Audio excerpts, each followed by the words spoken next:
আসসালামু আলাইকুম। আশা করি আল্লাহর রহমতে সবাই সহি সালামতে অনেক অনেক ভালো আছেন। আমি আজকে বানাবো খুবই মজার একটা রেসিপি। তা হলো মুরগির গিলা এবং গুর্দা ভুনা।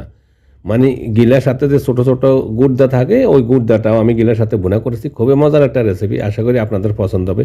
সাদা থেকে পুরো রেসিপিটা যদি দেখেন তাহলে আশা করি আপনাদের ভালো লাগবে। তাহলে চলুন শুরু করি। এখানে আমি একটা বল নিয়ে নিলাম আর এখানে কিছুটা মুরগির ঘিলা, এগুলো মুরগির কিন্তু গুর্দা, ছোট ছোট গুর্দা আর মুরগির ঘিলা। এখানে কোনো কলিজা নাই। তো মুরগির ঘিলা আর গুর্দাগুলো আমি একটা বলে নিয়ে নিলাম। মশলা লাগে আমি মেখে নিব আর হাতে মেখে তারপর আমি রান্না করব।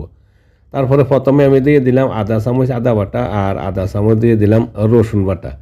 এরপরে আমি দিয়ে দেবো কিছু গুঁড়া মশলা। এখানে দিয়ে দিলাম 1 চা চামচ হলুদের গুঁড়া, 1 চা চামচ লাল মরিচের গুঁড়া আর 1 চা চামচ ধনিয়া গুঁড়া আর আধা চা চামচ দিলাম জিরা গুঁড়া। তারপরে আমি দিয়ে দিব স্বাদ মতো লবণ। আর আমি দিয়ে দিলাম রান্নার তেল, প্রায় সামান্য একটু 1 টেবিল চামচের মতো হবে রান্নার তেল দিলাম, যেহেতু আমি পরে রান্না করব ওর সাথে তেল দিব। এবার আমি হাতে দিয়ে একটু মেখে নিব, মানে মশলাগুলো মেখে নিয়ে তারপর রান্নাটা করব। হাতে মেখে নিয়ে কিছুক্ষণ রেখে দিলাম আধা ঘন্টার মতো। আধা ঘন্টা পরে চলে আসলাম চুলাতে। একটা প্যানে আমি একটু তেল দিয়ে দিলাম পরিমাণ মতন। তেল দিয়ে এখানে বড় সাইজের একটা পেঁয়াজ আর 3-4টা হবে ছোটো কাঁচামরিচ কুচি করে নিয়ে নিয়েছি।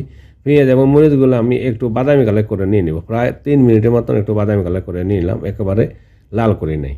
বাদামি কালার করে নেওয়ার পরে আমি এতে দিয়ে দিব আস্ত কিছু গরম মশলা। এখানে একটা তেজপাতা নিলাম, 2 টুকরো ছোটো দারুচিনি আর 4-5টা ছোটো এলাচ আর 5-6টা হবে লবঙ্গ। আস্ত গরম মশলাগুলো দিয়ে আমি আবার 1 মিনিটের মধ্যে একটু ফ্রাই করে নিব, এতে করে গরম মশলা গ্রানটা একটু কড়া হয়।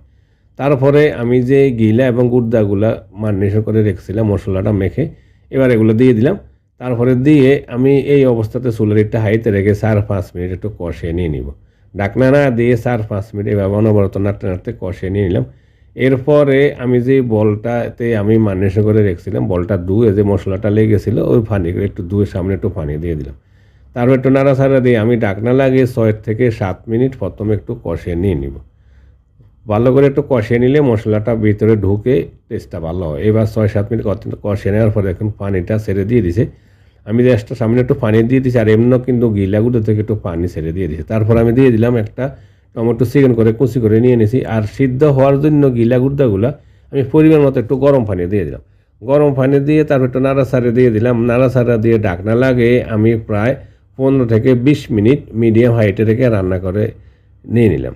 প্রায় 20 মিনিট পর চলে আসলাম। এর মাঝে অফ ক্যামেরা কিন্তু আমি আরও 2বার নাড়া দিয়ে দিয়েছি। দেখুন মাখা মাখা ঝোলে রাখছে, একেবারে ঝোল শুকাই নাই। আমার গিলা এবং গুর্দা রান্না হয়ে গেছে। চমৎকার একটা কালার আইছে, মাশাআল্লাহ। খেতে খুবই মজার হয়েছে। আশা করি আপনারা এইভাবে রান্না করে নিয়ে নিতে পারেন।